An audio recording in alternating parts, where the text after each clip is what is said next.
जहां एक ओर देश के 5 राज्यों में विधानसभा का चुनाव की बिगुल बजी और नेतागण अपने प्रचार प्रसार में लगे हुए हैं, उम्मीदवार जीत के लिए जीतोड़ मेहनत कर रहे हैं, वहीं देश के कर्नाटक में हिंदू और मुसलमानों के बीच होड़ लगी हुई है। अब कर्नाटक के उडुपी की यूनिवर्सिटी में यह मामला उठा कि मुस्लिम लड़कियां हिजाब पहनकर कॉलेज आने लगी, जिसका विरोध किया गया। हिंदू भगवा और जय श्री राम का नारा लगा रहे हैं और मुस्लिम लड़कियां अल्लाह अकबर की नारा लगा रहे हैं। यह क्या है? क्या स्कूल में ड्रेस कोड के मुताबिक पहनकर कपड़े आने चाहिए, या हिजाब पहनना स्कूल जो शैक्षणिक संस्थान है, शैक्षणिक संस्थान में राजनीति का प्रवेश होना दुर्भाग्यपूर्ण माना जा रहा है। कर्नाटक के मंगलवार को छात्रों ने हिजाब पहनने के मामले को लेकर हिंसक रूप अख्तियार किया। कई दिन के लिए स्कूल कॉलेज बंद कर दिए गए हैं और 144 धारा लागू किया है। पथराव की भी बात कही गई है।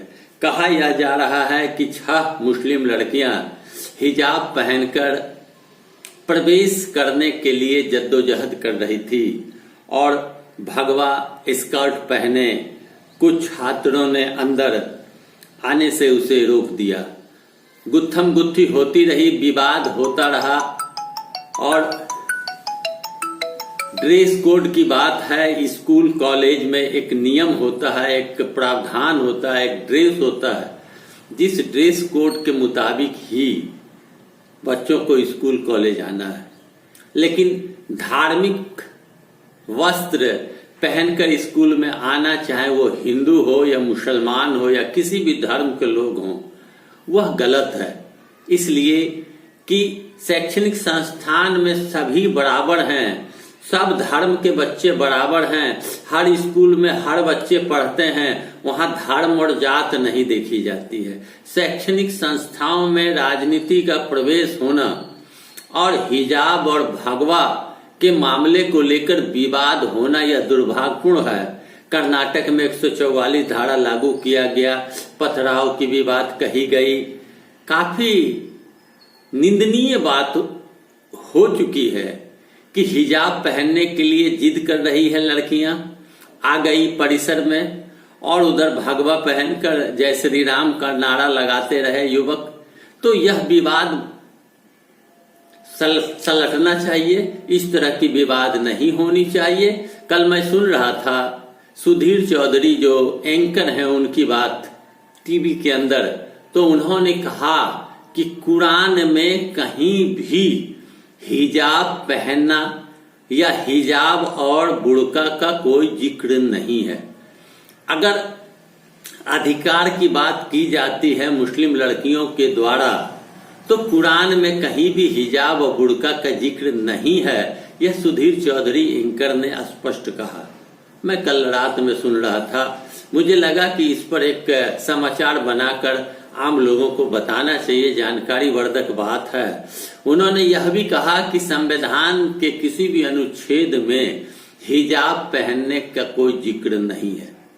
तो अब आप समझ सकते हैं कि या तो रूढ़िवादी लोग या राजनेता राजनीति लाभ के लिए हिजाब पहनकर स्कूल में प्रवेश करने के लिए बच्चियों को उकसाया, कॉलेज में प्रवेश करने के लिए उकसाया, और जब ऐसी बात हुई तो भगवा पहनकर युवक लोग अलग नारेबाजी करने लगे।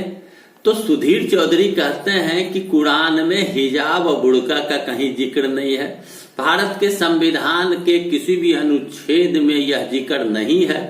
तो फिर मुस्लिम युवतियां यह कहती है कि यह मेरा अधिकार है, तो अब यह विवाद का विषय बनता जा रहा है। यानी कि उन मुस्लिम लड़कियों को रूढ़िवादी लोग अपने तरीके से प्लेस किया और उसे यह समझाया गया कि ऐसा वर्णन है, जबकि सुधीर चौधरी ने इसका खंडन किया कि ऐसी कोई बात कुरान में या संविधान में नहीं अंकित है।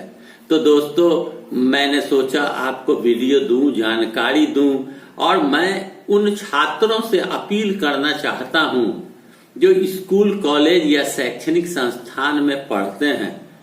मैं अपील करना चाहता हूं इस वीडियो के माध्यम से कि यह गलत है। शैक्षणिक संस्था में न जात, न पात, न धर्म, न भेद, न भाव, न ऊंच नीच देखा जाता है। विद्वता अपने गुण के आधार पर लोग अव्वल आते हैं, पढ़ते हैं, और वहां अगर जात पात और धर्म की बात करी जाए तो यह बहुत ही निंदनीय बात है।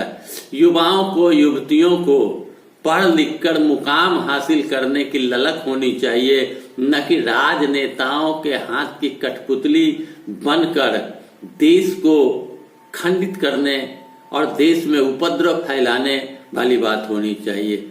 भगवा पहनो या हिजाब पहनो, यह अलग बात, लेकिन शैक्षणिक संस्थान में गंदगी नहीं फैलनी चाहिए। मैं अपील करूंगा कि आगे से ऐसा कुछ न करें कि शैक्षणिक संस्थान की पढ़ाई बाधित हो।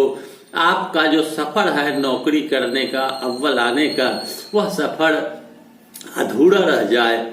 और हिजाब पहनना कुरान में नहीं है लिखा हुआ, ऐसा सुधीर चौधरी कहते हैं। भगवा वस्त्र पहनकर जय श्री राम का नारा शैक्षणिक संस्थान में लगाना, यह भी गलत है। तो दोस्तों, चुनाव को देखते हुए हो न हो, राजनेताओं द्वारा इस तरह का भेदभाव, उपद्रव फैलाने का प्रयास किया गया होगा ताकि चुनाव प्रभावित हो। इस पर भी आम लोगों को विशेष निगाह रखने की आवश्यकता है, क्योंकि 5 राज्य में विधानसभा का चुनाव संपन्न होना है और 10 मार्च को रिजल्ट आना है। इसलिए मेरी अपील है कि राजनेताओं के बहकावे में आकर कोई भी ऐसा कदम युवा वर्ग के लोग न उठावें जिससे उनकी मंशा सफल हो जाए और आपका सफर अधूरा रह जाए। दोस्तों, यह वीडियो आपको कैसा लगा? लाइक करें, शेयर करें, कमेंट करें, सब्सक्राइब करें मेरे चैनल को। धन्यवाद।